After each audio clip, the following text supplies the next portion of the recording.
Everybody. It's an absolute pleasure to be here and such a lovely privilege to have Gillian Walnes Perry with us.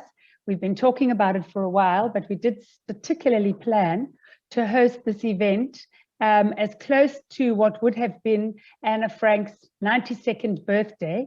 She was born on the 12th of June, 1929. And so this coming Saturday would have been her birthday. And so in the month of June, we wanted to have this particular webinar. So thank you so much, Gillian, for agreeing. And on behalf of the 3 centers in South Africa, the South African Holocaust and Genocide Foundation, my colleagues, Tali Nates from the Johannesburg Center, Heather Blumenthal from the Cape Town Center, and we wish your husband a speedy recovery. Heather's husband is sadly in hospital at the moment, and our thoughts are with him and with your family. We are also delighted to welcome Myra Osran, the founder of the Cape Town Holocaust and Genocide Center, and Myra, who has had a wonderful and long special friendship with Gillian, will introduce her more formally after my words of welcome. We are also thrilled to have such a global audience, and I know that people are still trickling in, and we've had a wonderful response. And I've also had some frantic calls later this afternoon from people who have suddenly been made aware of load shedding. For those of you who don't live in South Africa, possibly become aware through these webinars that we have power outages from time to time in an attempt to preserve electricity. And this is just one of those times that is just so inconvenient and unsuitable, but it is what it is. And we are sorry that those people who haven't been able to join, but delighted to tell you that there is a recording which we will distribute to everybody who did register. So those people who have registered and have not been able to join this evening, do not despair. You will receive the recording. It isn't quite the same as this wonderful live opportunity, but better than nothing for sure. We are delighted also to welcome many, many friends, Holocaust survivors, teachers from around the globe. Thank you all so much. Anna Frank is one of those special icons of the Holocaust, and a story that interestingly appeals to young people. And as Claudia was explaining, in Durban, from an education perspective, the education grapevine is very much aware that the Durban Holocaust and Genocide Center have this unique space in our exhibition, and most of them now read Anne Frank's diary in the English classes for young learners. But it's a tough diary to read because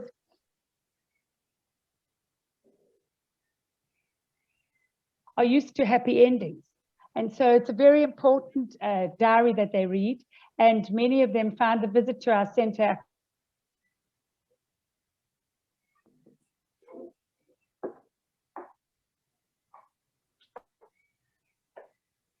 with the Anne Frank House.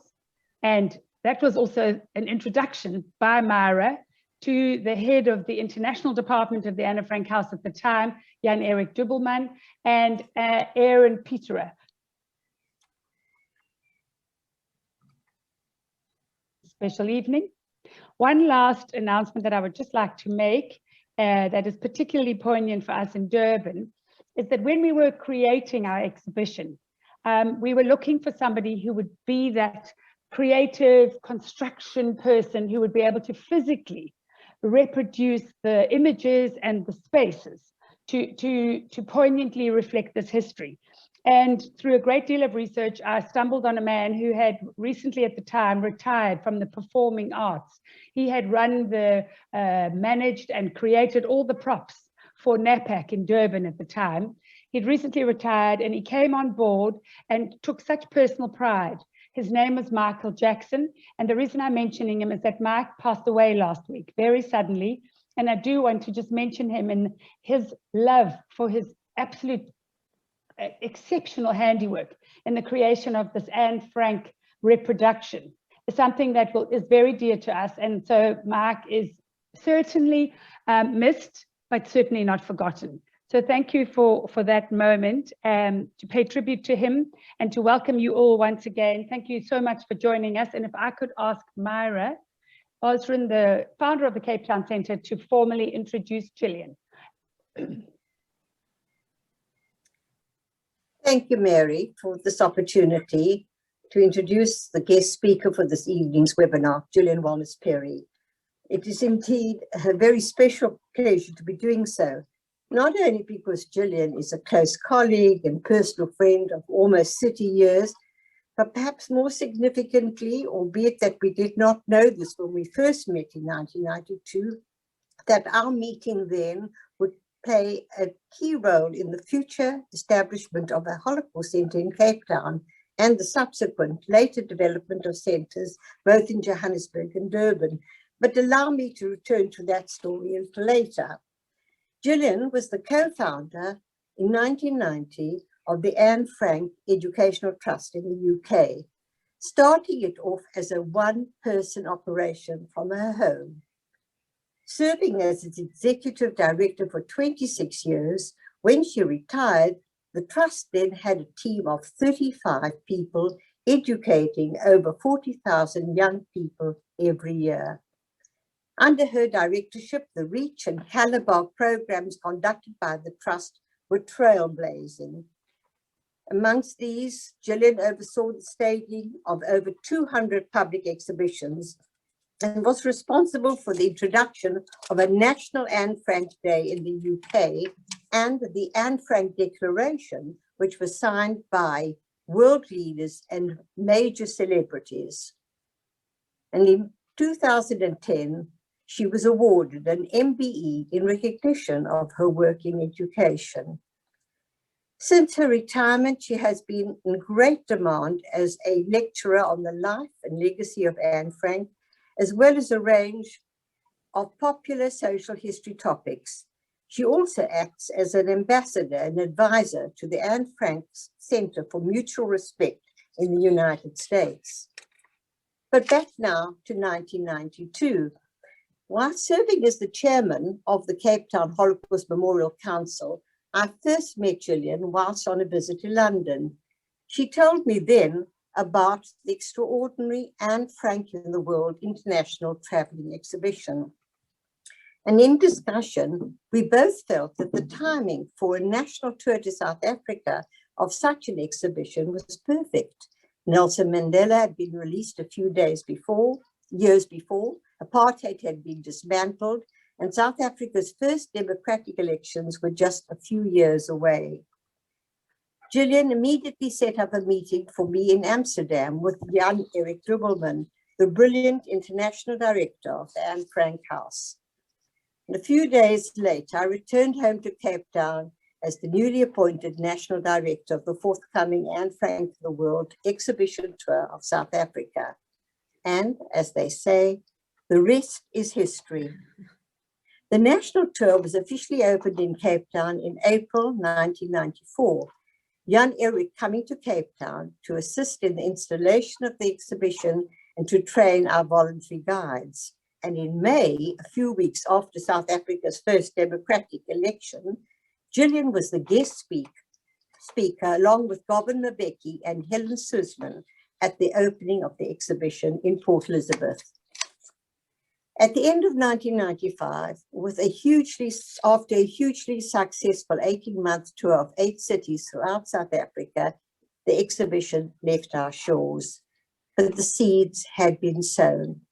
The huge impact that the story of Anne Frank and the important human rights lessons of the Holocaust had made on the general public, and more particularly on educators, was to lead within a very few short years to the establishment of a permanent centre for Holocaust commemoration and education in Cape Town in 1999.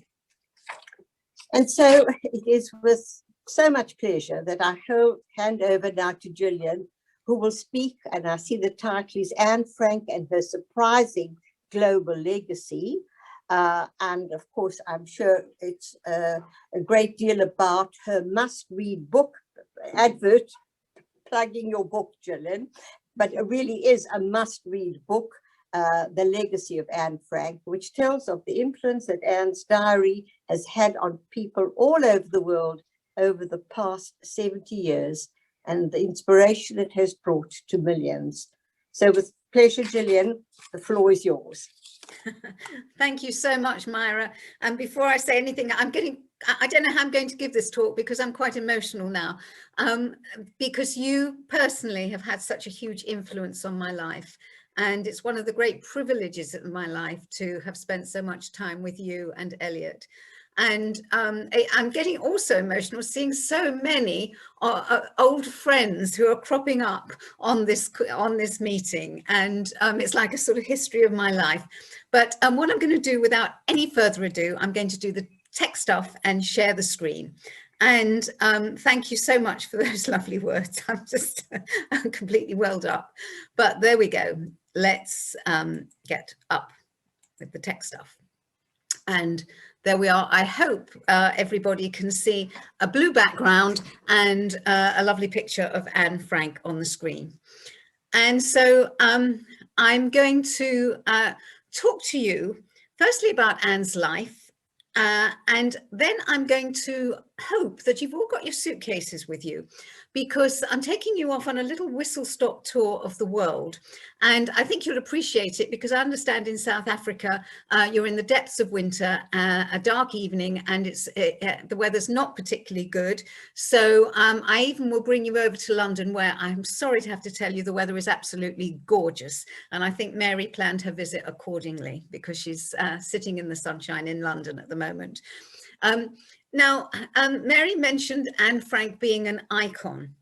Of course she is.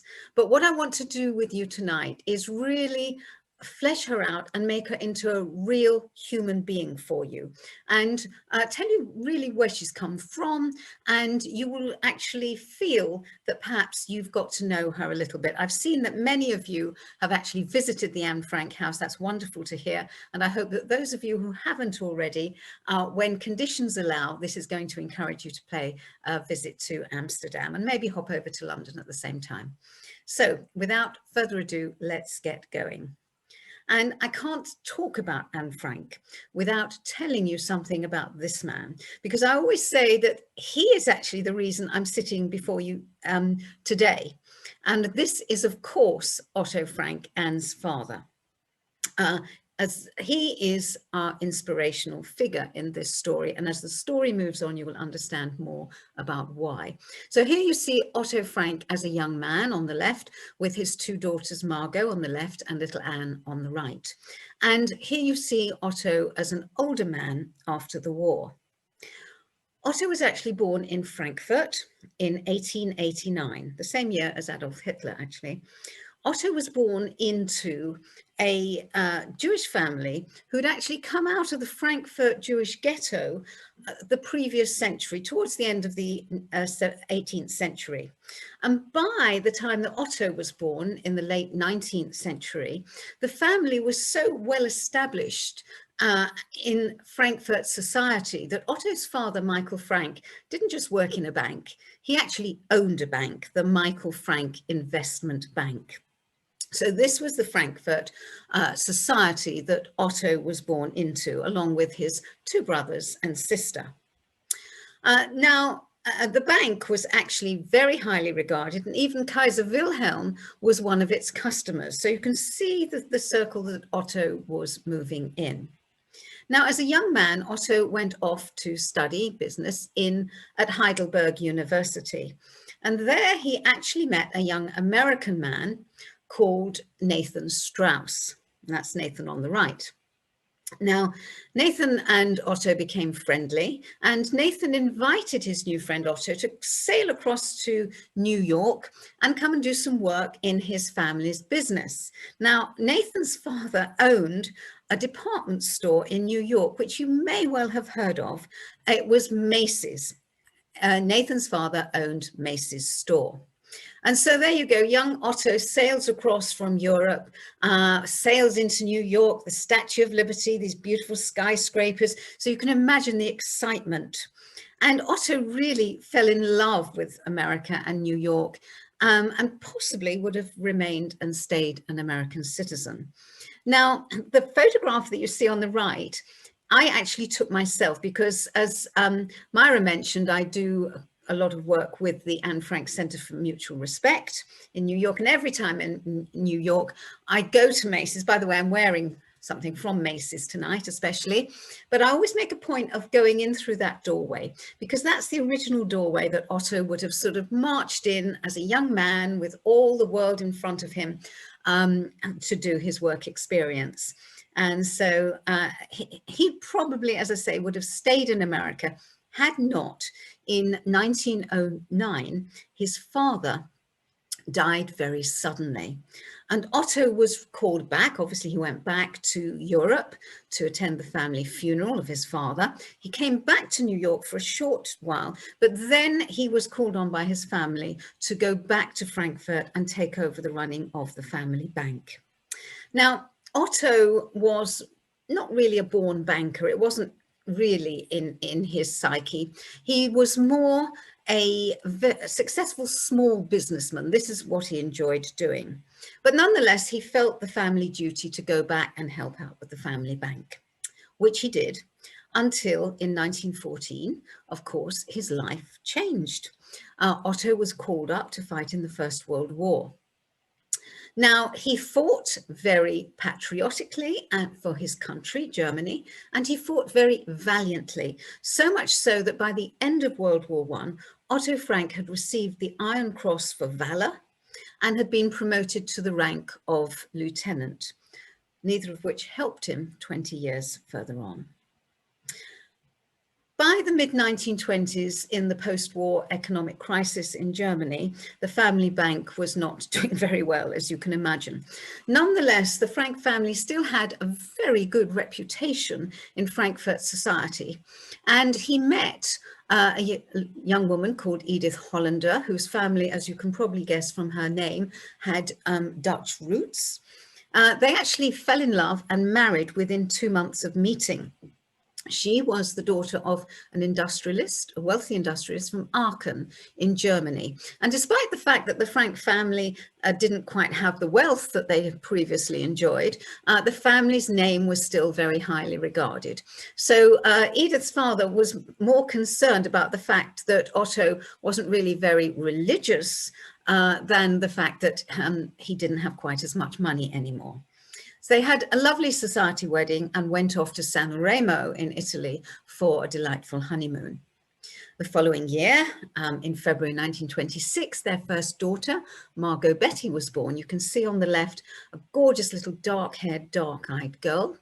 And then 3 years later, around the time, the date that we're celebrating with this talk, 12th of June, 1929, their second daughter, Anneliese Marie, arrived. And her name was soon shortened to what we would say Anne, but they would pronounce it in the continental way of Anna. Now, I particularly find this photograph of Anne on the right rather poignant, because there she is sleeping so innocently in her little bed, quite oblivious and innocent on what life awaits for her. Now, this photograph was taken in March 1933, and the family are on an outing to Frankfurt city centre. You can see Edith sort of smiling into the camera, into Otto Frank's camera. On the right, you see Margot looking a little stoic, but you can see little Anne on the left there scowling. Probably her father had taken one too many photographs of the family on that day. But actually, by the time this photograph was taken, their lives as Jews in Germany had changed. Because on the 30th of January, 1933, Adolf Hitler has been appointed Chancellor of Germany. And then on the 5th of March, the Nazi Party is elected into power. The Nazi Party soon starts dismantling all forms of democracy, bringing about the Enabling Act, and anybody who opposes the regime is imprisoned. And then, of course, measures against the Jews start to be incrementally brought in. By the summer of that year, Otto Frank feels that there is no future for his family in the country of his birth, the country that his family had lived in so successfully for many generations.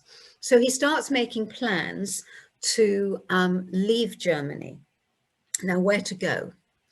Well, he starts thinking about the neighbouring country of the Netherlands, and for various reasons.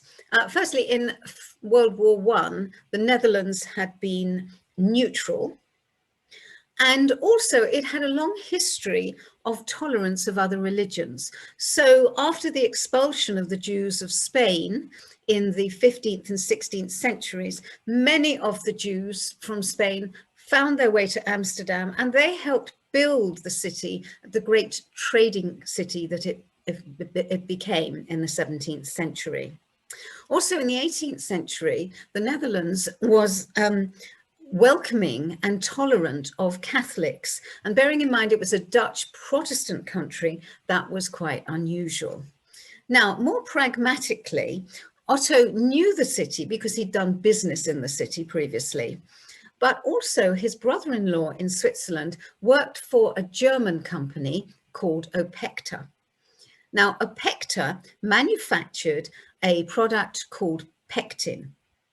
And I have to tell you that when I give this talk to schools and I ask them if the school kids, if they know what pectin is, I get a lot of sort of blank looks and shaking of the head. But when I speak to perhaps an older demographic and I ask them if they know what pectin is, I usually get a few sort of vigorous nods because pectin is a natural setting agent for making jams.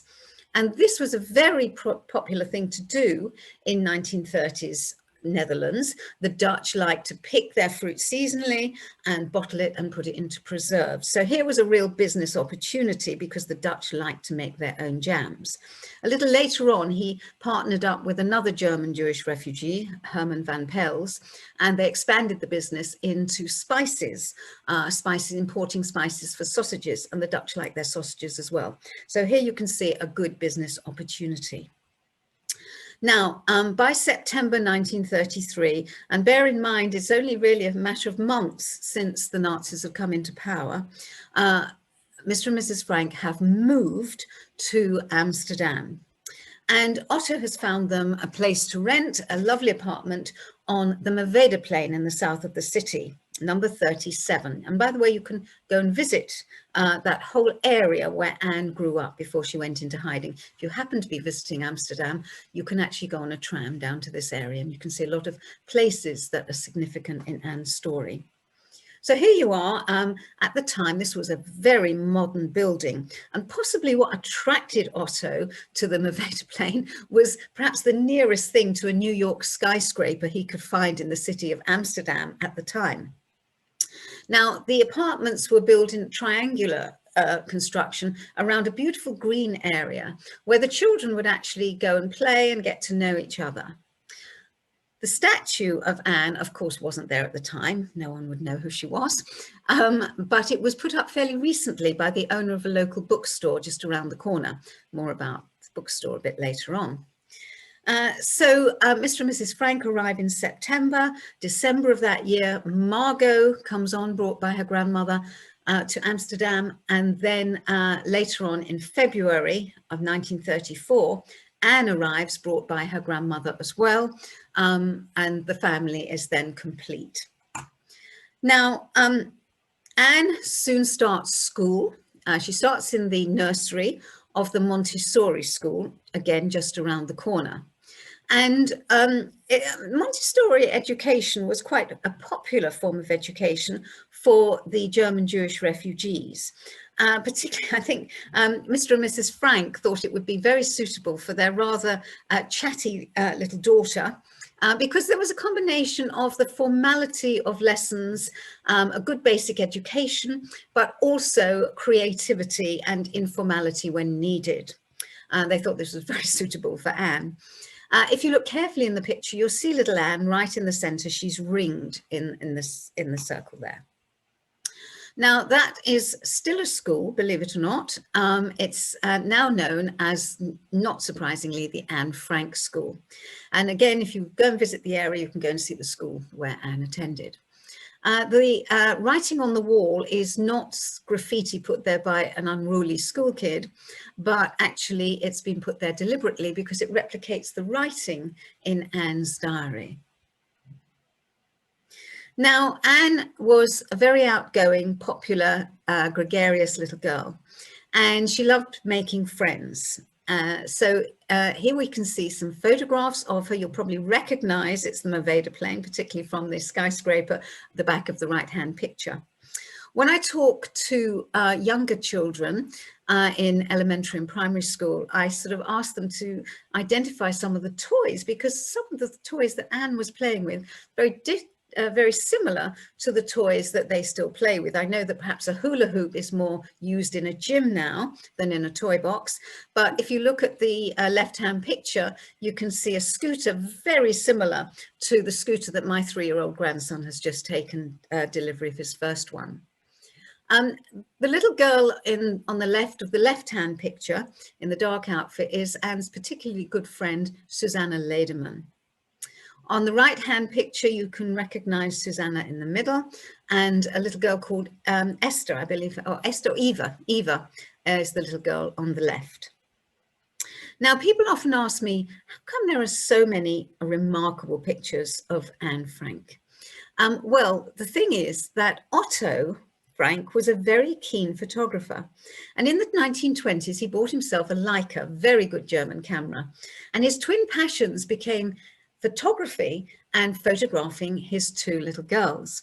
And if you look at the bottom right-hand corner of the right-hand picture, you can just see the shadow of Mr. Frank's head. Other people have asked me in the past, how come these photos survived after they went into hiding, after they were arrested? Well, before the family went into hiding, Otto sent a big box of the photographs to his family in Switzerland to look after. And of course, after the war, those were retrieved. And it's that incredible collection of photographs, certainly many more than my father ever took of us with his box brownie in the 1950s, that really inform all the books about Anne Frank, all the exhibitions like your own exhibitions, and of course the displays in the Anne Frank house. And it's a remarkable collection of photographs. Now, growing up in Amsterdam, Anne and Margot had a lovely life. In the summer, the family would take a train 30 minutes out of Amsterdam to Zandvoort on the coast of the North Sea. And you can see the 2 girls in their lovely matching outfits, looking very modern, actually. And again, I find this photo rather poignant because there are the 2 girls looking out to the sea, and I think of it as thinking about their future lives. And there, of course, is Anne just about to have a dip in the sea. In the winter, they would go skating on the frozen canals of Amsterdam, and they even would actually have holidays abroad in the summer. They would go and visit their family in Switzerland, and together they would go up in the mountains and have a lovely holiday. Margot, as well as being a very academic and intellectual girl, she was very sporty. And she loved rowing. She was a member of a rowing club. She was a member of a tennis club. And of course, a bit later on, of course, she had to leave all those. Now, on the 12th of June, 1939, you can do your arithmetic, Anne celebrated her 10th birthday with her friends. Of course, this wasn't a colour photo at the time. I found it hand-coloured on the internet. And I think it's very beautiful because it really brings those girls to life and their lovely party dresses. So you can probably recognise Anne in the bright green dress. And on the far left is her good friend, Jacqueline van Marsen. Now, Jacqueline van Marsen still lives in Amsterdam. She's still alive, direct contemporary of Anne. I've had the privilege of meeting her several times. On the right of Anne, you can see, you probably recognise her little friend, Susanna Lederman, we saw in the previous pictures. Tragically, Susanna and her family were deported to Auschwitz in 1943, and little Susanna was gassed in Auschwitz. The slightly taller girl next to Susanna is Hannah Pick-Goslar. And you may have even had her to visit in South Africa, but again, she's still alive, and she lives in Jerusalem. The 5 girls on the left are Anne's non-Jewish friends. Anne had a wide circle of friends at that time. And interestingly, the tall girl in the center of the photograph, by the time the photo was taken, her father had just joined the Dutch Nazi Party. Now, just 11 months after this lovely photograph was taken, the unthinkable happens. On the 10th of May, 1940, Germany bombs the very strategic Dutch port of Rotterdam. After 5 days, the whole city is flattened. If you visit Rotterdam now, you'll find a city that's very different in feel to Amsterdam with its beautiful old 17th century centre.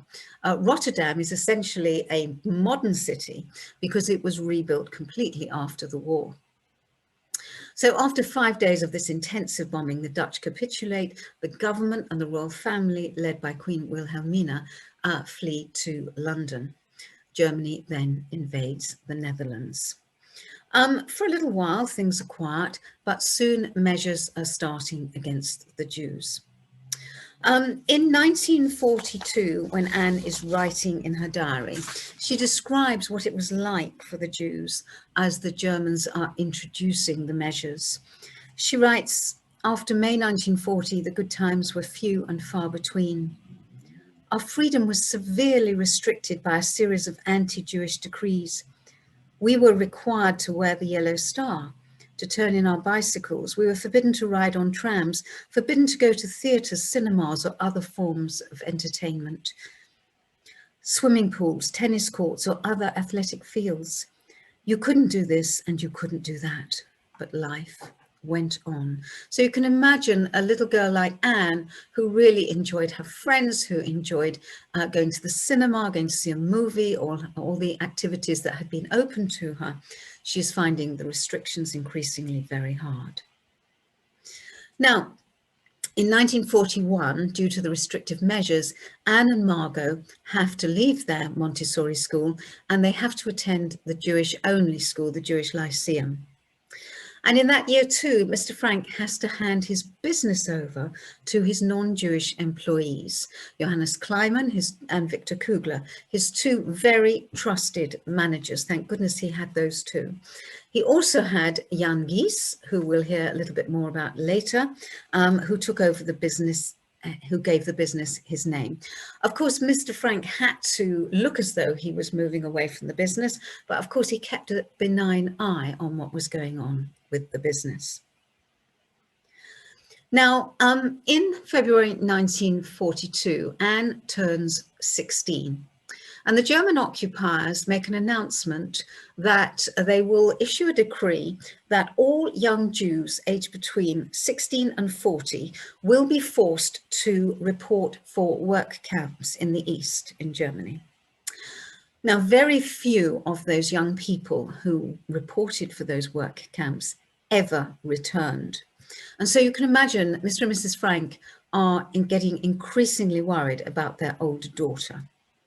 Now, in this photograph, you can see a picture of the centre of Amsterdam. You might recognise the church, the big church, the Westerkerk. And the building that's highlighted in blue is actually Mr. Frank's warehouse and offices on the Prinsengracht. And you can see how central that is to the city of Amsterdam. Now, normally I explain to audiences what Prinsengracht means, but I imagine that I won't have to necessarily do that for South Africans. Of course, it's Prince's Canal.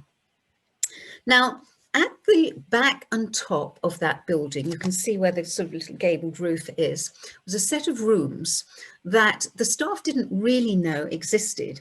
And it was actually Victor Kugler, one of Mr. Frank's managers, that reminded Mr. Frank that those rooms were there and they could, if necessary, make an ideal hiding place if the Franks needed to go into hiding very quickly. So over the next few months, Mr. Frank, aided by Mr. Kugler and Mr. Kleiman, start preparing these rooms, this set of rooms at the top and back of the building for possible hiding.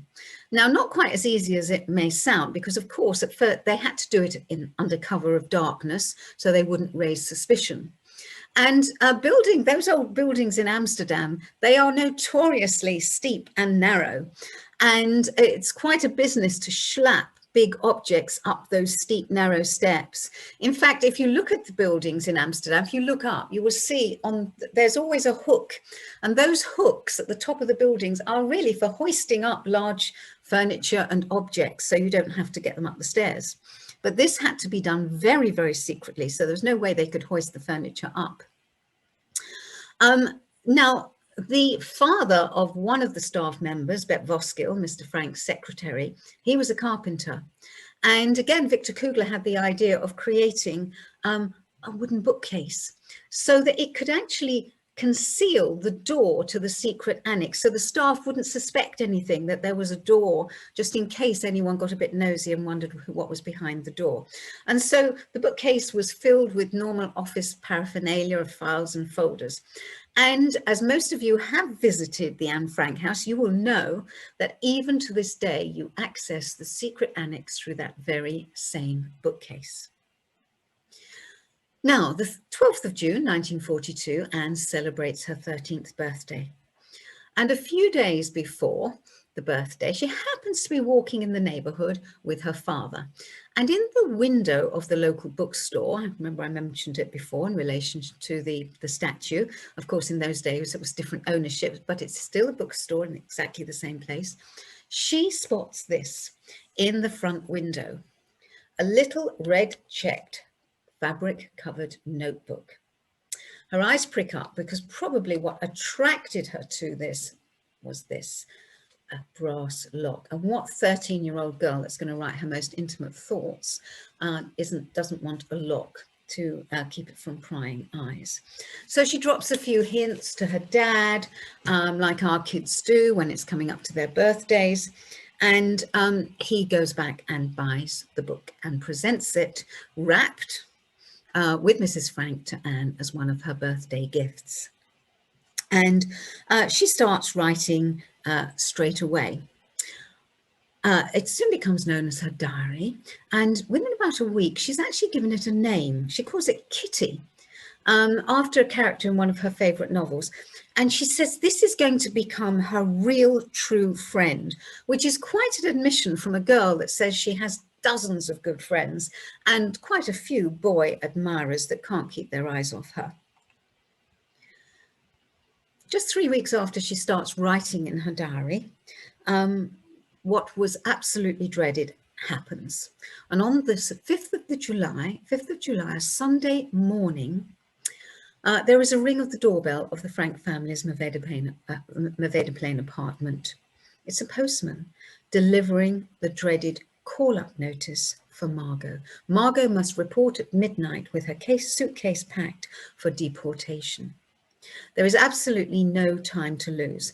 The very next day, the 6th of July, 1942, the family flee into hiding. They walk across Amsterdam. Fortunately, it was raining, so no one really took much notice of them because they were all trying to shelter from the rain, and arrive at the building on the Prinsengracht, Mr. Frank's offices, before the workers arrive for work, and they go up the stairs behind the bookcase and they go into hiding. A few days after they arrive in the hiding place, Anne writes, "I don't think I'll ever feel at home in this house, but it doesn't mean I hate it. The annex is an ideal place to hide in. It may be damp and lopsided, but there's probably not a more comfortable hiding place in the whole of Amsterdam." I have to tell you, she didn't feel so warmly about the hiding place after a few months. A week later, the Frank family are joined by another family, that of Mr. Frank's business associate, Herman van Pels. Remember, I told you he went into business with a man who was importing spices for sausages.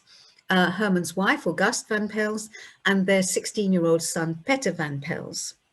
At first, Peter and Margot form a little bond because they're the same age, they're 16, and Anne finds them quite tedious and quite boring. Later on that year, in December, they're joined by another person. That is a local dentist called Fritz Pfeffer. And unfortunately, at that stage, Margot, who's been sharing this little bedroom with Anne, has to move in with Mr. and Mrs. Frank because there simply is no more space. And Anne is forced to share her bedroom with the very annoying Fritz Pfeffer. Now, if you read Anne's diary, you get a picture of Fritz Pfeffer. She calls him, by the way, Mr. Dussel, which means Mr. Stupid in her diary. You get a picture of a man who is very, very disciplinarian, very old, very ugly, and completely stupid. But in fact, Fritz Pfeffer was a very handsome, athletic man of 45. But he didn't appeal to Anne whatsoever. She really took an instant dislike to him. And perhaps most of all, that she had to share her room and her little writing desk, where she would like to sit and write her diary. But also he snored. So you can imagine for a 13-year-old girl to be sharing a room with a snoring old man, it wasn't quite the thing. When you visit the Anne Frank house, you will see the originals of these wonderful photographs on the wall, which Mr. Frank brought to the hiding place as a surprise for his daughter, to make her feel comfortable and a little bit at home, because Anne loved movie stars. She loved movie stars, Hollywood, and she also loved the Dutch royal family and also the British royal family. Now, many years ago, I was taking the Queen's, our Queen, the British Queen's youngest son, Prince Edward, the Earl of Wessex, around the Anne Frank exhibition. And there was a photograph of Anne's bedroom wall. And I said to him, is there anyone in this picture you recognise, sir? And he sort of looked and he peered and he sort of went, oh my goodness, there's my mother. And if you look carefully, on the left-hand side at the bottom, you will see two little pictures, one above the other, of Princess Elizabeth, our present Queen, and her younger sister, Princess Margaret. And so Prince Edward was able to recognise his mum on Anne Frank's bedroom wall. Now, of course, Anne had her diary with her, and she set about recording all aspects of her life in hiding over the course of the next 2 years. How it felt to be isolated from her friends, which has been very relevant to kids and young people over the past year, and not being able to go to school, being homeschooled, if you like, by Mr. Frank. What went on in the secret annex every day, and how annoying those adults were in hiding, and her fears about what was happening in the outside world. She wrote about her dreams of growing up, imagining her future life when the war was over, and her ambition to be a writer. She also wrote stories, fictional stories, as well as her diary, and she let her imagination just fly out of the window of the walls of the hiding place. In April 1944, she wrote, "When I write, I can shake off all my cares. My sorrow disappears. My spirits are revived." Now, of course, Anne was transitioning during those years from a girl, a child, into an adolescent, with all that comes with it. So she was experiencing bodily changes and, of course, emotional changes, and feeling romantic feelings. Well, they had to be targeted at the only boy she had access to, and that was Peter Van Pels. And in her diary in early 1944, she writes vividly of those feelings and what it felt like to be a teenager falling in love. But after several weeks of this glorious teenage romance, she feels she's outgrown Peter. She finds him rather tedious, and she fell out of love again. In April 1944, she discovered a new passion. It was the Dutch education minister, Gerrit Bolkestein, who was in exile in London, who announced on the BBC radio, and by the way, the Franks had a secret radio in hiding that they would listen to in the evenings when the staff had gone home. He announced that the Dutch under the German occupation should consider keeping journals and recording their lives. So Anne had a new project. She started to edit everything she'd written before and continue simultaneously to write her diary, but this time with a view to its possible publication after the war. This was a really exciting project for her. And the red check notebook, of course, has soon been used up, and she's writing in exercise books and using other bits of paper. And over those coming months of the spring and summer of 1944, Anne described how she felt the world should be, with people behaving better towards each other, how she battled with the two sides of her teenage personality, one which was very flippant and comical, and the other deeper Anne. And at age 15, as she was moving towards adulthood, Anne was developing a real moral framework. Now, another thing, as well as writing, that she derived much comfort for in hiding was nature. And she readily admits that on the outside world, before hiding, she really hadn't appreciated nature. She writes a lot about nature in her diary, and the top of the chestnut tree in the garden, which was really her only window on the outside world. And it was only, she could only see it from a little window, small window at the top of the dusty old attic above the secret hiding place, where she would go with Peter Van Pels so they could have some time alone.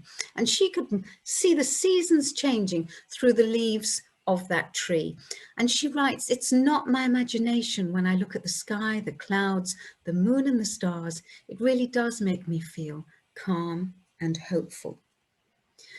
Now, of course, 8 people could not be in hiding for not just a few weeks or months, but 2 years without incredible support. And it's down to these people, photographed with Mr. Frank after the war, because of course they went back into the business after the war. Now, these are the helpers that risked their lives day after day to help the Jews in hiding, knowing the consequences if they were found out. So on the bottom left, next to Mr. Frank, is probably the best known of the hiders. That's Mbeki. And on the right is Bet Voskill, who was actually quite young. She was the secretary, and she was around just a little bit older than Margot, so they formed a bit of a friendship. At the back, you've got Johannes Kleiman and Victor Kugler, the 2 trusted managers. And I am absolutely in awe of these people, because not only under rationing in war did they have to feed their own families, they were responsible for feeding 8 people. And Miep and Jan, her husband, were actually harboring a young Dutch boy in their own home who had refused to join the Nazi party as well. So they were risking their lives day after day. Now, I was very fortunate in the 1990s and early 2000s to actually spend quite a bit of time with Miep, even visiting her in her own apartment in Amsterdam. She was absolutely a remarkable woman, and still felt almost a guilt that she wasn't able to save the lives of the Frank family and their friends. She was a wonderful educator as well. And I spent a wonderful evening in March 1996, walking the red carpet of the Academy Awards, the Oscars in Hollywood with Miep, when a documentary that I had commissioned John Blair, the amazing documentary maker, to make, and really Miep was the star of the documentary, actually received an Academy Award. And when John went up on the stage in Hollywood that evening, in front of 1 billion people watching worldwide, he introduced a sort of white-haired elderly lady, very different from some of the glamorous Hollywood actresses that people expected to see on the stage. And he said, "Ladies and gentlemen, in a city of celluloid heroes, please meet a real one." And you can imagine the whole auditorium erupted when they realized this was the helper of Anne Frank. On the 6th of June, 1944, and we've just marked that anniversary 2 days ago, the British, American and Canadian troops landed in France to liberate Europe from the Nazis. Anne is writing voraciously that day in her diary. She's so excited. She feels that friends are heading on their way to liberate them, and soon she'll be able to come out of hiding. And maybe, just maybe by October, she'll be able to go back to school. So you can imagine after June the 6th, through June, through July, hopes are really rising, hopes are high in the secret annex that liberation is near at hand. The 4th of August 1944, it's a bright sunny day in Amsterdam. At around 10 o'clock in the morning, someone, and we will never know who, makes a call to the Gestapo in Amsterdam and reports that there are Jews hiding at 263 Prinsengracht. About half an hour later, a car draws up, and an Austrian Gestapo officer, Karl Josef Silberbauer, accompanied by a couple of Dutch policemen, march into the offices and go up the stairs. There they find Mr. Mr. Kugler and Mr. Kleiman, and pointing pistols, they look around and then they point to the bookcase. They ask Mr. Kugler and Mr. Kleiman to open the bookcase, and then they tell them to go up the stairs, the door. And there they find 8 terrified Jews. The 8 terrified Jews are taken away. They are taken at first to the Gestapo headquarters in southern Amsterdam, where they're interrogated for 2 days. They are then put on a train to Westerbork camp in the north of the Netherlands. On the 3rd of September, all 8 Jews are deported from the Netherlands to Auschwitz in Poland. Now, had the Frank family and their friends been discovered perhaps a few weeks later, they may not been deported to Poland, because they were actually on the very last transport out of the Netherlands to Auschwitz. They arrived there after a horrific journey 3 days later, and on the platform of Auschwitz, the women are separated from the men and they never see them again. Late in October, Anne and Margot are separated from their mother, their desperate mother, Edith, and they are transported back to Germany, the country of their birth, to Bergen-Belsen camp. It's very difficult to survive Bergen-Belsen in that last winter of the war. The water is contaminated, there is very little food. I've met many survivors of Bergen-Belsen who told me they don't even remember seeing food. Somehow they survived.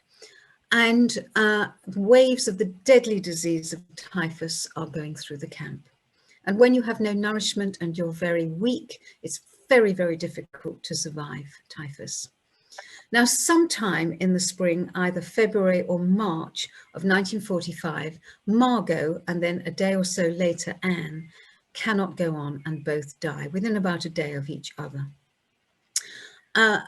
Tragically, had they known that liberation was so close, only a few weeks away, the liberation of Bergen-Belsen by the British, perhaps they would have had the strength to carry on. Or had they known that their father had actually been liberated by then from Auschwitz and was already on his journey back to Amsterdam, it may just have given them the boost in morale to carry on, but it didn't. And they were buried. The 2 little emaciated bodies were thrown into a mass pit in Bergen-Belsen. Of course, there was no gravestone at the time. This was put up a few years ago by Anne and Margot's cousin in Switzerland, Buddy Elias, who sadly has also passed on now. It takes 5 months for Otto to arrive back in Amsterdam. It's a torturous journey across Europe, because of course Western Europe, when he was liberated by the Russians from Auschwitz, Western Europe was still at war. So he doesn't arrive back in Amsterdam until June of that year. He's got nowhere to live because after they have fled from the Mevederplein apartment, it's been given to, requisitioned and given to Nazi sympathizing Dutch people. So he goes to live with Miep and her husband Jan, and tries desperately to find out what has happened to his 2 daughters. He asks around and even puts an advertisement in the local newspaper. And eventually one day he's working in the office and a telegram arrives from the Red Cross, giving him that terrible, terrible news that his girls are no more.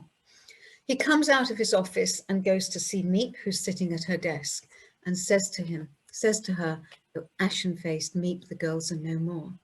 And with that, Miep goes to the drawer of her desk and she pulls out the little red check diary. Here you are, Mr. Frank, she says. Here is the testament of your daughter. Miep has bravely rescued Anne's diary and all her papers from the floor when the officers had arrested the family, in the hope that she could give Anne's precious diary back to her, because the Allies were advancing and hopefully the family would soon come back to Amsterdam. She doesn't read the diary because she knew it was a secret diary, and she puts it in her drawer to give to Anne on her return. Otto goes away and reads the diary. He realizes he never really knew the hidden depths of his daughter, who was often very flippant, very facetious, and a very precocious girl, who meant the adults in hiding often thought of as very self-centered. But he realizes that here was a girl with a great moral framework. Now, it presents him with a great dilemma because on the one hand, he knew that his daughter's greatest wish was to have been a published writer. But on the other hand, she didn't speak very kindly of her mother, her sister, and the others who had been murdered so brutally that were all in hiding together. So he consults a few friends whose advice he respects, including a literary critic friend called Jan Romein. Would you publish this diary or try to have it published? And Jan Romein is smitten with the diary and actually writes an article which is published on the front page of the Hepburn newspaper, saying that everybody should read this girl's diary. And on the strength of that, a publishing company comes forward called Contact. It's a small Catholic publishing company, and they agreed to publish the diary in a limited run of 1,500 copies, just to test the water, to see how the Dutch receive it. Because, of course, the Dutch, they'd suffered so much, particularly in that last year of the war, the winter of hunger, and they really wanted to move on with their lives rather than looking back and reading testimonies of the war.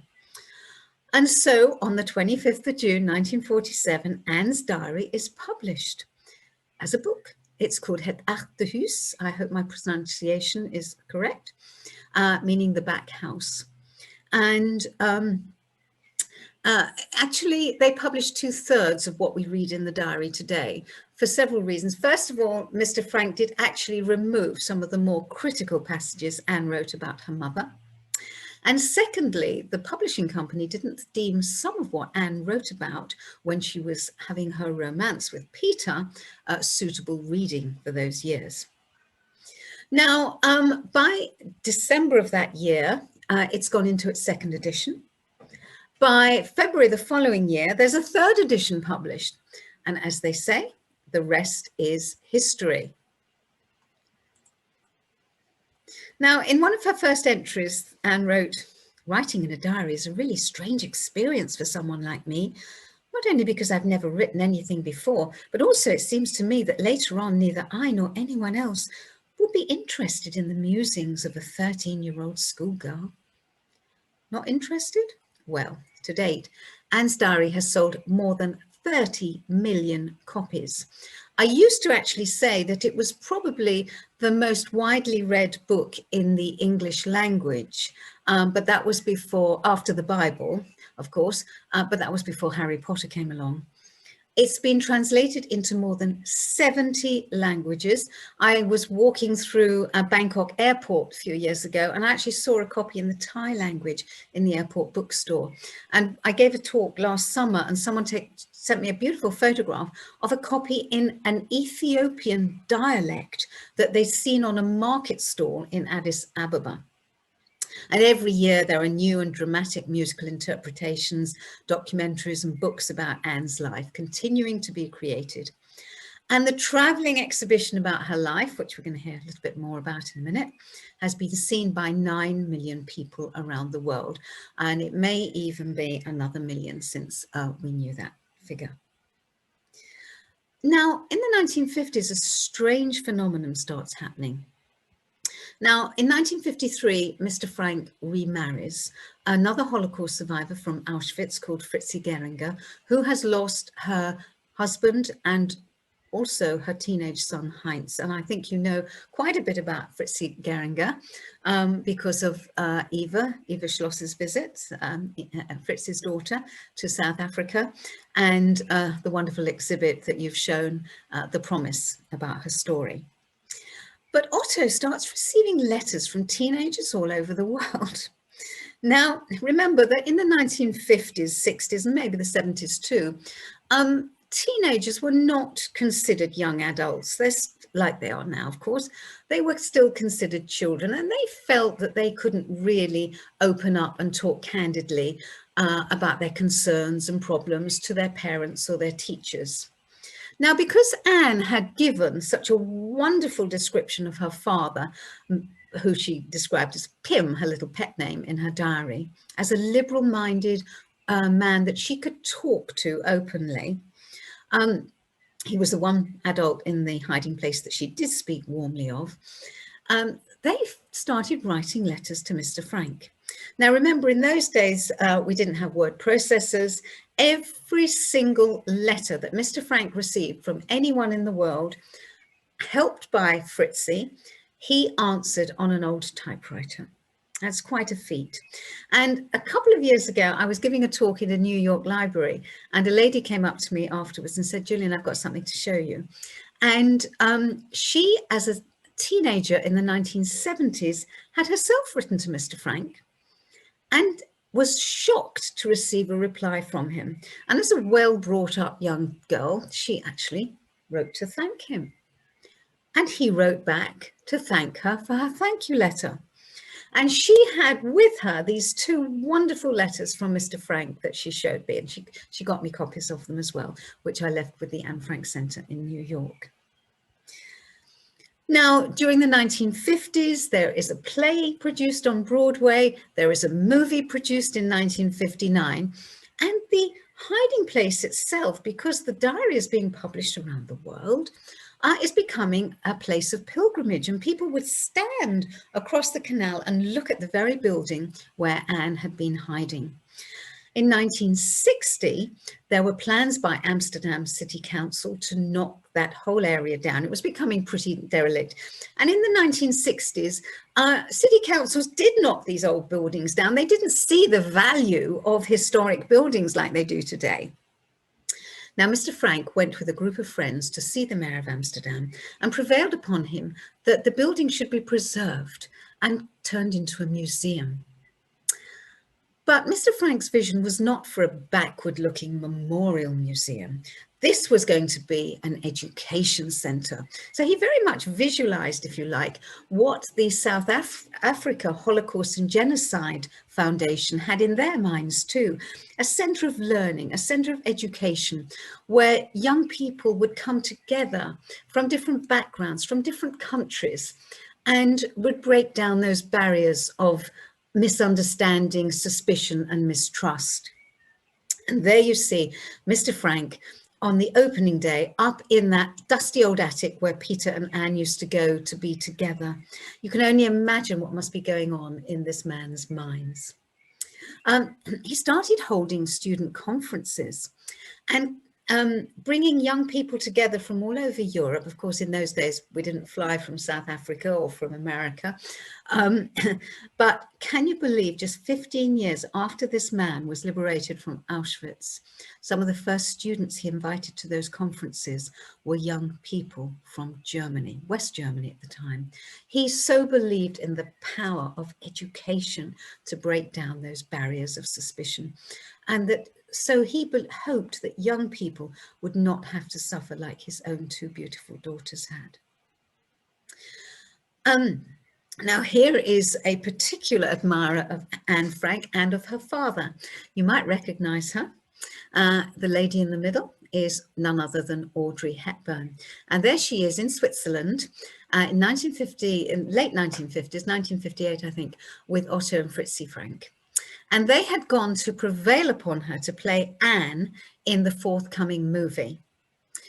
Eva Schloss and I had the privilege of meeting Audrey Hepburn. Jan Erik was with us as well, in 1991 in London. She was performing at the Barbican. And she told us that the reason that she couldn't play Anne Frank in the movie, apart from the fact that she might have been a little bit old at the time, was because when she read Anne's diary, it literally broke her heart. She felt such an affinity with Anne. Audrey, of course, wasn't Jewish. She wasn't a victim of the Holocaust, but her mother had been in the Dutch resistance. They lived in Arnhem. And Audrey herself, as a teenager, an exact contemporary of Anne, they were born in the same year, had been running errands for the Dutch resistance, so, actually hiding messages for the resistance in her school shoes. And when she read Anne's diary, it just broke her heart because she could see the resonances of her own teenage years and Anne's. So there you are, there's Audrey Hepburn. I'm thrilled to say that she actually became one of the very first patrons of the Anne Frank Educational Trust, but sadly she died very soon after in 1993. Now, believe it or not, when you first visited the Anne Frank house in the early 60s, you had to ring the doorbell and wait for someone to let you in. But by the mid-1980s, the queues of people waiting to get in were building up. This picture was actually much more contemporary and pre-pandemic, I have to say, and also pre the new booking system at the Anne Frank house. A little word of warning, if you are planning to visit the house, you must book your tickets online, preferably 6 weeks before your visit. If you book them too early, they won't be released yet. If you book them too late, they will all have gone. So you don't see those lines of people anymore. And of course now, not with social distancing. I know the Anne Frank house has recently reopened. But by the mid-1980s, the queues are starting to build up. And one day, a member of the Anne Frank house staff is looking out the window and at the queues, and he suddenly gets an idea and goes to see the director. And he says to Hans Wester, the director, how about if we create a traveling version of the Anne Frank house for people who can't get to visit us in person? And so the very first Anne Frank exhibition, Anne Frank in the World, 1929 to 1945, was created by historians, including Dinka Hondius, at the Anne Frank house. As you can see, it was very monochrome in those days. Black and white photos, because we didn't have some of the astonishing color photographs that started arriving from Eastern Europe when the Soviet bloc opened up in early 1990s. Black and white photos, white PVC screens, and gray colored aluminium frames. Now, I have to tell you, this exhibition was hugely successful, and you know from South Africa how successful it was in the early 1990s. But as a sort of a small person, I found it quite challenging because it was designed by Dutch people. And the Dutch are the tallest nation in the world. So some of the photographs were really high up, and some of the school kids, and particularly myself, found themselves looking like that to see the photos and read the captions. But nonetheless, it was a hugely successful exhibition, and actually was one of the first cultural projects to go into Moscow in 1990 when the Soviet bloc started falling apart and Moscow was becoming more liberal. And it had an incredible impression on the Muscovites. Carried on touring, thanks to Jan Erik and his team, around the former Soviet countries. And there we are in 1994. It comes to South Africa. And I had the great privilege, as Myra's mentioned, of coming to open the exhibition in Port Elizabeth. I have to say the timing was immaculate because my husband Tony and I fetched up in Johannesburg 5 days before the inauguration and found ourselves staying in the same hotel as 49 heads of state who were attending the inauguration.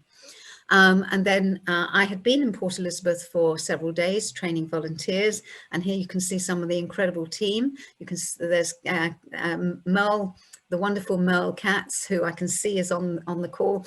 Merle standing behind me, and then on the left we've got Carol Kahn and Melanie Herman from the volunteers team, and of course the indomitable Myra on the right. So that's where getting ready for the opening in Port Elizabeth. And we had the honor of it being attended by the late Dame Helen Suzman, one of my all-time heroes, and the late Govan Mbeki. And it was quite astonishing to see Mr. Mbeki at the Jewish Community Centre in Port Elizabeth being entertained. It was just a remarkable, remarkable time to be in South Africa.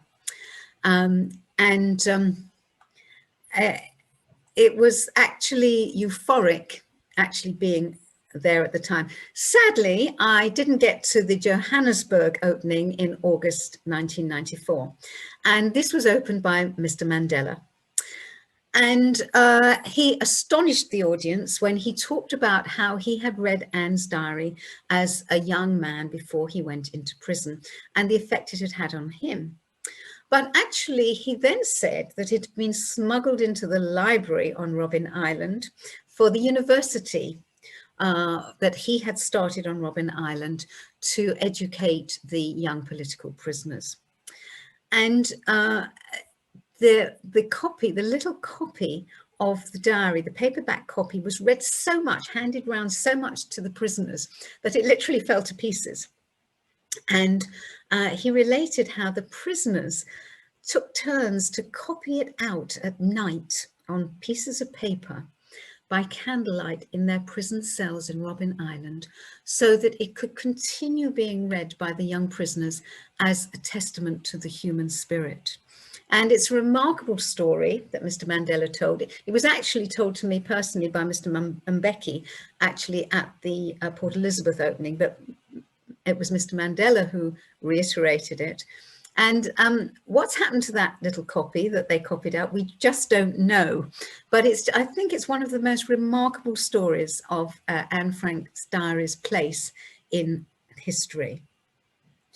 Of course, there was a rather fantastic legacy of that exhibition, which Myra and Mary have both alluded to.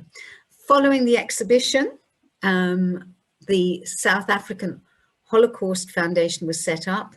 And first of all, the Cape Town Holocaust and Genocide Centre, followed by Durban. And I love this picture of the incredible memorial garden in Durban.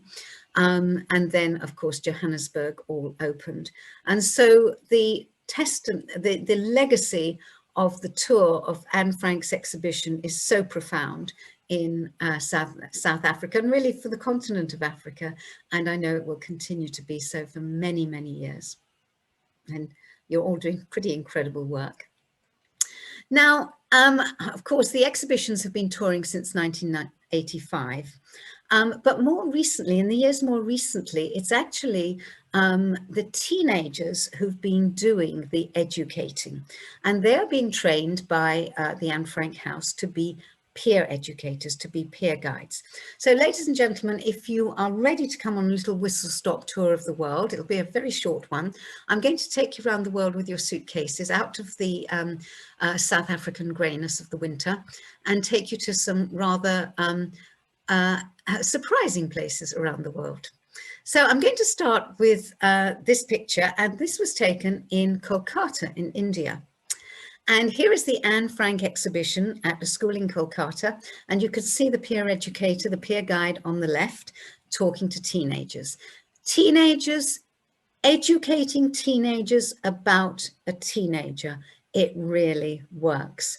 And it was actually the Indian children themselves who made the connection between the discrimination that Anne suffered and the ongoing iniquities in the Indian society of the caste system. So by telling Anne's story, you don't have to preach about being nice to others and being equitable to others. The kids get it. They suggest it themselves. This is in Japan. And here we have peer educators. Now it's a dichotomy in Japan because Anne's diary has been popular in Japan since 1952. It was actually one of the very first countries to publish Anne's diary. Surprising because they were, of course, in the Axis side in the war. But it's only really recently, in recent years, that Anne's diary and Anne's life has been set in context of the Holocaust. Up to then, she was seen as a symbol of peace, a symbol of the suffering of all children in wars, but they didn't contextualize it against what Anne actually suffered. So in recent years, the Anne Frank exhibition has been touring, going into schools. There's a wonderful coordinator who gets it into many schools in Japan. And there's even now a Holocaust museum in Tokyo. Our next port of call is the UK, where we've been actually taking Anne's story into prisons since 2002. And it's actually the prisoners themselves who've been the peer educators. Now, we train the prisoners to be exhibition guides. We give them a special T-shirt and we leave that with them. And at the end of their 2 weeks of doing their guiding, we have a graduation ceremony and we give them a certificate. And in some cases, it's the first time these young people have had a certificate for anything in their lives and been valued. And we truly value them. And one of the important aspects of going into prisons is wherever we can, we take a Holocaust survivor into a prison to speak to prisoners. Now, increasingly, of course, you know, since the pandemic, we haven't been doing that. But of course, our precious, treasured survivors are getting fewer and fewer and really too frail to travel around the country visiting prisons. And there you see Eva Schloss, my co-founder of the Trust, who's known to many of you, Otto's stepdaughter, talking to prisoners in a prison in West London. And you can see how intently they're listening. You can hear a pin drop when an elderly lady or gentleman, smartly dressed, stands in front of prisoners and says, well, actually, I was in prison too, you know, and tells their story of how they were incarcerated simply to be worked to death or immediately killed. And so the Holocaust survivor will implore the prisoners to take every opportunity that's afforded them in prisons. Learn a new topic, study, take a degree, learn a new career. And believe me, when prisoners hear it coming from a Holocaust survivor, they listen and take notice, and it gives them a whole new sense of perspective about their own grievances against society. Another legacy of the Anne Frank exhibition tour was that my colleagues from the Anne Frank House, and many of you will recognize the tall gentleman in the back on the right as Aaron Petterer from the Anne Frank House. The Anne Frank exhibition has been going directly into schools in particular areas of the townships around Johannesburg and Cape Town. I know Aaron has been working very closely with your organizations. And there it is the exhibition in Orlando West outside Joburg. And I know that after the exhibition, there was a writing competition staged by the American Embassy in South Africa. And one of the people on the left-hand side, I'm not quite sure who it is, Aaron will perhaps tell us a little bit later, he entered the competition and wrote about what it meant to him to be an Anne Frank peer educator in his school. And guess what? He won the competition. He was flown across to Washington, D.C., where he was treated as a real VIP. He came back to South Africa, he studied, he went to university, and that young man is now a teacher, all because he wrote about what it meant to him to be an Anne Frank peer educator. And here we are in Kazakhstan, in Central Asia, the land of Genghis Khan. And you think, what on earth would these young people feel they have in common with a little Jewish girl from Western Europe who lived in the middle of the last century? But you can see how intently these young people are listening to the peer educator in Kazakhstan. So Anne Frank has a message and a relevance to teenagers wherever they are. In the 1990s and early 2000s, I did a lot of work in Northern Ireland, where the communities are still very divided. They're still very sectarian. You live, go to school, go shopping in a Protestant area or a Catholic area, and very little opportunity for young people to get together. But in actual fact, we always ensured that young people came together at the Anne Frank exhibition and learned about Anne Frank's story and what she suffered through prejudice and discrimination. And in Armagh in 1999, one of my proudest moments of the Trust was when young people from a Catholic and a Protestant school came together to produce a cross-community newspaper called Anne's Legacy. And here we are in Sao Paulo in Brazil. And you can see here the little guides in a school in a favela, like a shantytown, but called a favela, in a very poor area. They're as young as 11, and you can see how enthusiastically they're showing round the gentleman in the red tie and explaining to him what happened in Europe after the First World War that led to the Nazi Party coming into power and the Holocaust that affected Anne Frank. The man in the red tie, as you can see, is listening so intently to what these young people are telling him. But it didn't seem to worry the young people at all that the man who they were telling about the history of Europe was none other than the Dutch foreign minister who was on a state visit to Sao Paulo. Here we are in a very multicultural school in London with our peer educators. And my final picture from around the world, from our little tour, is in Sri Lanka. And this is in Jaffna, which for 30 years, there was a terrible, brutal civil war going on in Sri Lanka. And this is one of the very first projects that got up to Jaffna in the north of the country that was out of bounds for many, many years during that civil war. And here you see our peer educator in her lovely purple sari, and there are young people there from both sides in the former conflict, from the Lankan and the Tamil sides coming together. And these young people decided, because of the Anne Frank exhibition, they were going to create their own travelling exhibition together, explaining what had gone on in the Civil War.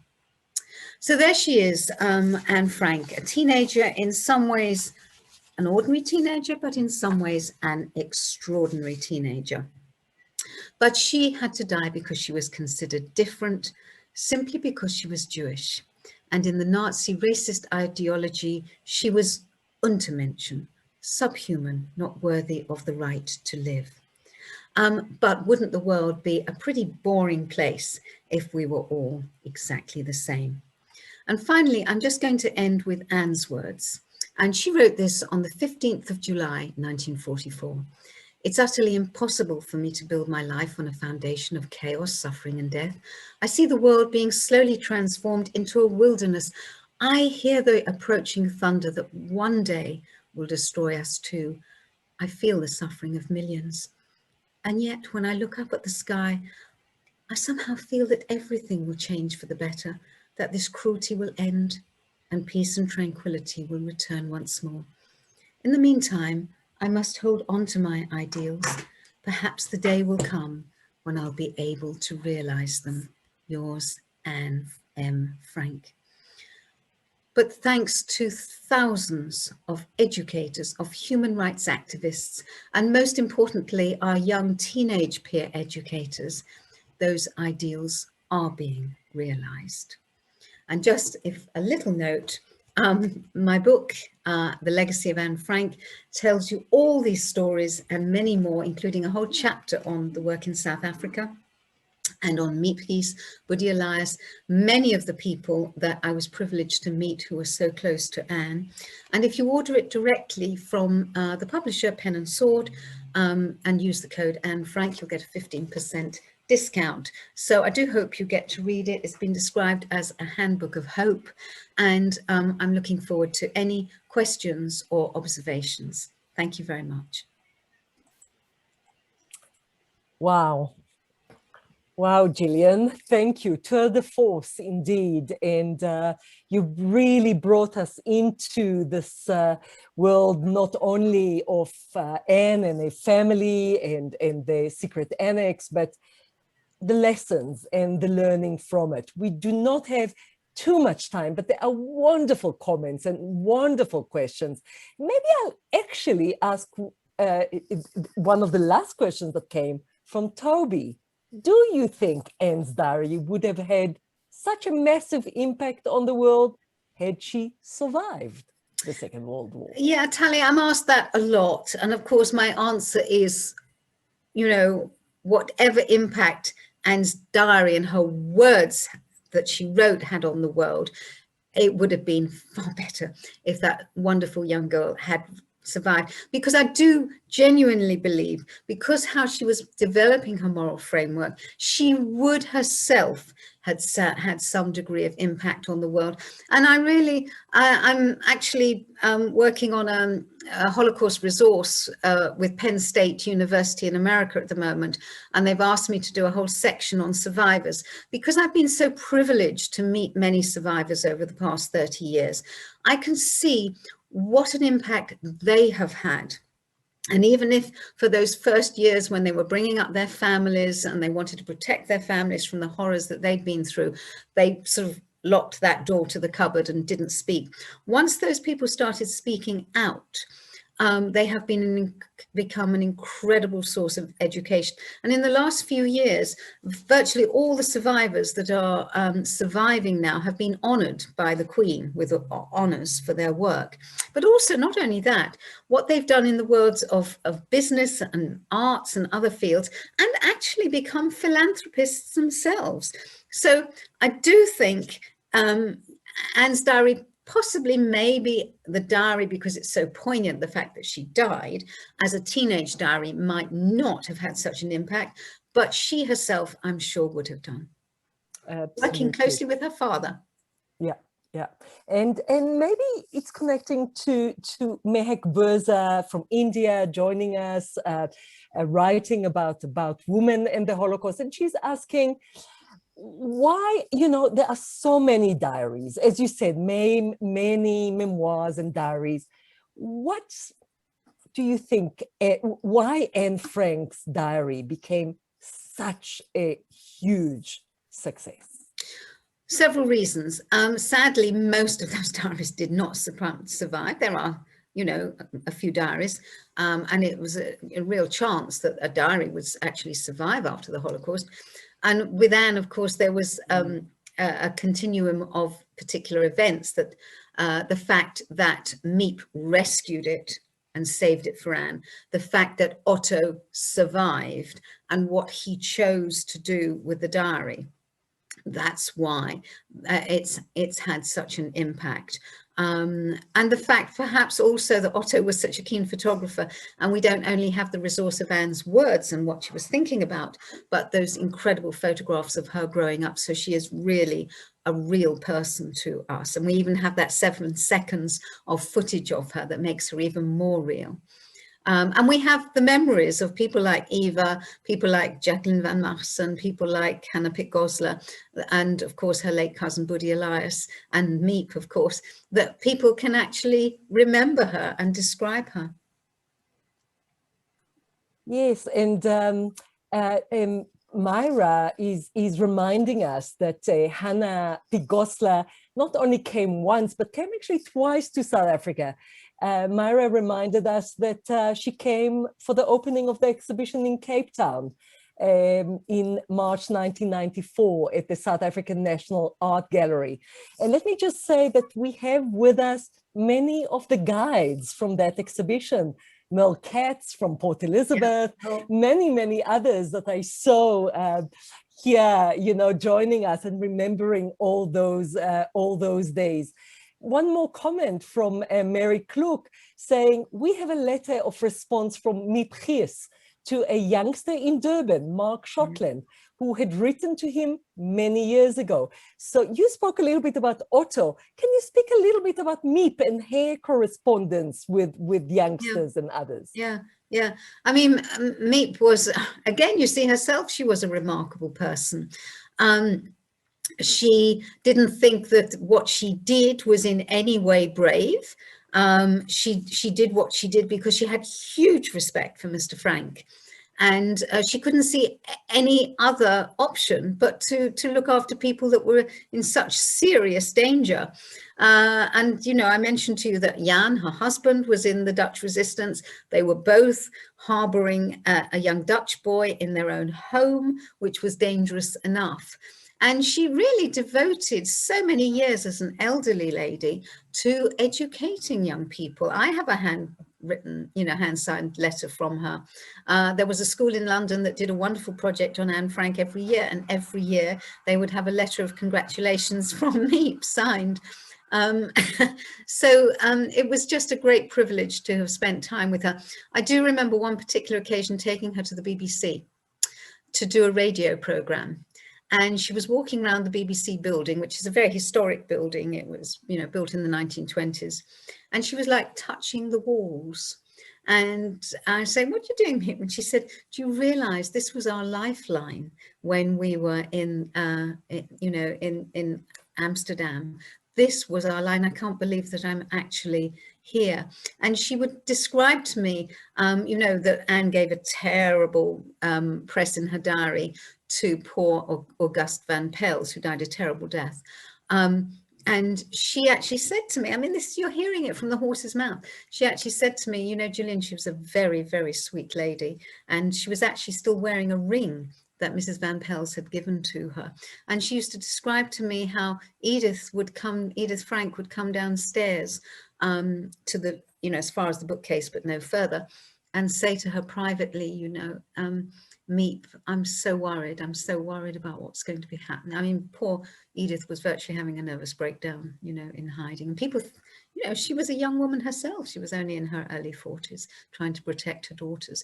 So I just think it's one of the greatest privileges of my life to have actually spent time with Mbeki. She was a remarkable woman. And if ever you get an opportunity to see the film, and Frank Remembered, the documentary that won the Oscar, please do. It's 2 hours.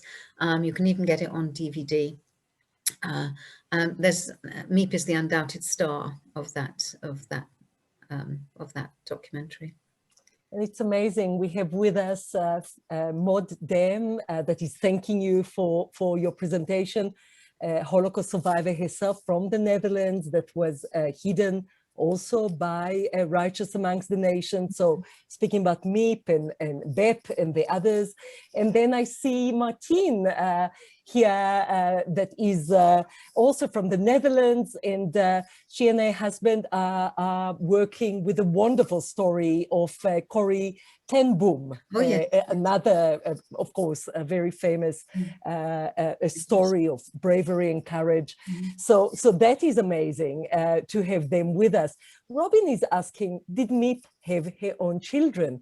And what does the family of Miep and the other, those that were recognized as righteous amongst the nations, think about their, you know, families today? Yes, Miep had a son. Miep and Jan had a son not long after the end of the war. And there is actually nice photographs of Miep and her husband and Otto Frank with the son. I believe his name was Paul. And of course, he's lived with his parents' legacy all his life. Yes, Bep, I'm in Facebook contact with her son, actually, Joep, and he's recently published a wonderful book about his mother, and given her, you know, due acknowledgement for the bravery that she did herself. And in terms of Mr. Kleiman and Mr. Kugler, Mr. Kleiman suffered terribly during the hiding. It caused an enormous amount of stress, which impacted on his health. And after the families were arrested, Kleiman and Kugler were both arrested too. And Mr. Kleiman was actually, he was in a prison hospital and visited by the Red Cross, who insisted that he was released because he was in such poor health. And Victor Kugler actually managed to escape when he was being transferred from one prison to another. It just coincided with an Allied bombing raid, and he took the opportunity to escape. And he hid for the rest of the war until liberation for several weeks. So you can imagine they all actually were under incredible stress in their own way. And I don't know if Mr. Kleiman and Mr. Kugler had children. I can't remember, but I think Mr. Kugler had a stepchild because he married, divorced, and then remarried. But actually, interesting story. I was giving a talk several years ago, actually, at a big education conference. And someone came up to me afterwards and said, I'm from Toronto in Canada. And I knew a man called Vic Kugler, who was a member of my photography club. And it turns out it was later discovered that this was in fact the same Victor Kugler. But he said he was so modest, he never actually explained that he was the Victor Kugler that had hidden the Frank family. So, you know, they all had their own stories. Absolutely. And it's interesting how many times you hear this humble, you know, description of those that just did what they could have done. There are lots of comments thanking you, lots of people recommending books. G. Home is mentioning, of course, the excellent book about teenage diaries, Salvage Pages by Alexandra Zapruder. He earlier asked an interesting question or commented, and Gillian, I wonder what you think about the Americanization of the diary, the Americanization of the theatre piece and the film of the Anne Frank diary. Well, if you're referring to the George Stevens movie of 1959, it was of its time. And of course, it was based on the play that Otto and Fritzi Frank approved. They actually moved away from an earlier version written by Meyer Levin, which was too judified. That's another story. It was of its time. Personally, I find it very Americanized and sentimentalized. I've actually seen other productions of the play in America. I've seen it produced in a very large theatre in Broadway, where of course, the actors were having to shout from the stage, and I kept saying, "Be quiet, just be quiet, they'll find you." It was kind of inappropriate, but those original versions, the 1950s versions, were very much of the time. And Mr. Frank felt very genuinely that if it was a sort of very Jewish story, and remember in those days, people weren't so interested in other cultures as we are now, that no one would bother to go and see it unless they happened to be a Jewish New York audience. And so that's why he actually preferred to go with the more universalized version of the play and subsequently the film. And of course, since then, subsequently, there's been another version of the play written by Wendy Kesselman, which brings Anne's Jewishness back. And there have been other dramatizations of the story, notably the BBC production in 2009, The Diary of Anne Frank, which is extremely good and I would highly recommend. Yeah, and even in Netflix, I think last year there was a new version, so it continues. Yes, yes, yes. But we make them now contemporized, and we make them relevant to our times. Absolutely.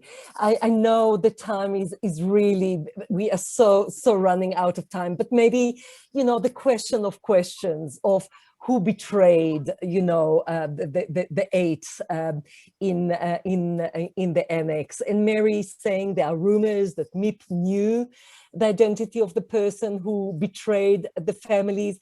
And Mehek actually asked, is it true that the identity is known now? And she mentioned, well, there is one theory that, and it's alluded to in Joep Voskill's book, and I believe that probably carries a lot more weight than any of the others, and it concerns a member of his own family.